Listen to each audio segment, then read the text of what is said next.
a big winner tonight. He is undefeated in the squared circle. No one beats us to the punch.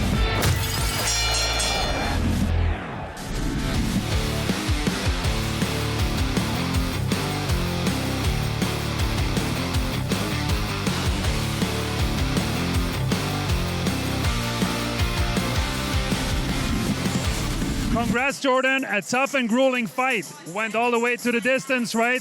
How do you feel right now? Your second BKFC win.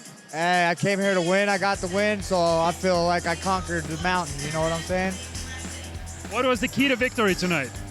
I'm just staying composed. It's been 6 months since I've been in the BKFC ring, so I was supposed to fight 2 times, once in January and once in February. Both those fights fell out at the last second. So, you know, just staying composed and not, you know, letting all the crowd and everything get my nerves up, you know, because you get out there, you get in front of this big crowd and the cameras, and it's the big stage, and you feel the nerves. So I definitely felt it when I got in there today.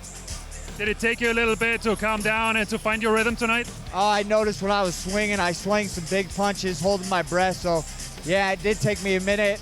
Once I let the nerves down, I kind of felt my flow a little bit. Never really got going as much as I wanted to because Kerry, he's definitely an experienced and tough guy.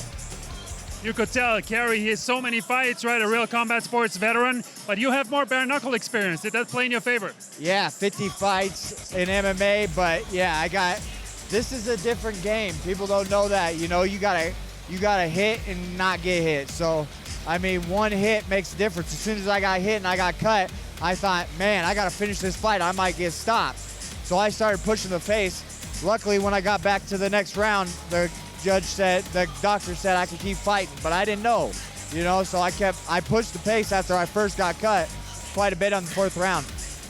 When you get a cut like this, you're not quite sure. You don't know how big it really is, right? No, you can't tell, you know, you don't know. You really don't know, you know. One time I got cut on the eye. I thought my eyelid might be cut. You know, you just don't know if your eyelid's hanging or what's going on. So you just got to kind of bite down on the mouthpiece and say, screw it, I don't care. I'm gonna win this fight right now. What's the biggest challenge to prepare and actually to adapt to the bare knuckle game? The biggest challenge is the bare knuckles. You know, you're in training, you're always wearing gloves. You're wearing MMA gloves or big gloves. And it's just that fighting is a game of inches. You take off the glove, you got a couple inches coming off your hand. That makes your hand smaller. You know, you got limited weapons with just your hands, and you got to hit to his body or his head.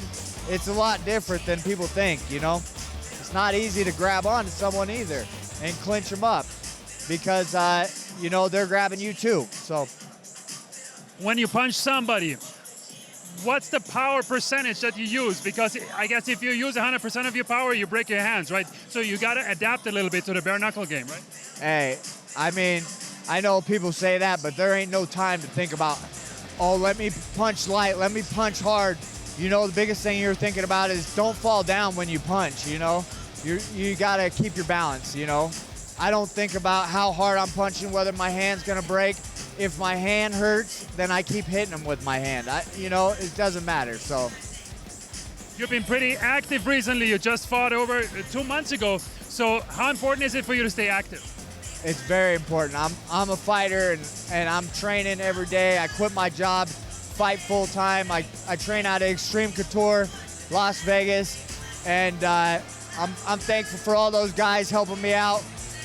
The veterans there and the new fighters there, everybody helped me out, prepare me for this, and have my back the whole way here. So, what's your biggest strength as a fighter? My biggest strength is just, you know, my strength is I'm a God-fearing, you know, man. I'm a humble man, but I'm gonna go till I die, you know. And when I die, I know my soul is already bought and paid for. So I don't worry about the physical. I only worry about the next life. You know what I'm saying? You're also a martial arts instructor. How important is it to give back as well and work with young kids? Hey, giving back is, you know, it not only makes you feel better, it helps you when you got to come in here and fight, it helps take your mind off of what you have to do when you're worried about someone else. So, you know, giving back to other people, giving back to the kids, you know, next generation, that's what it's all about. That's what martial arts is all about. I was taught by someone, and now I get to teach someone, you know? Who do you want next? Do anybody want to call out? I'm new to the 165-pound division, and I'm here to stay. So whoever Bare Knuckle has for me, I'm ready to fight. Any family sponsors you want to thank? My sponsor got me all geared up for this fight. Fam Films out of Las Vegas. They're a film company for tinning houses and businesses and cars. If you need film for your car, hit those guys up. Fam Films and Extreme Couture. My wife, happy birthday to my son, Willie Christensen. It was his birthday yesterday. Happy birthday to him. Jordan Christensen with Bare Knuckle News, and no one beats us to the punch.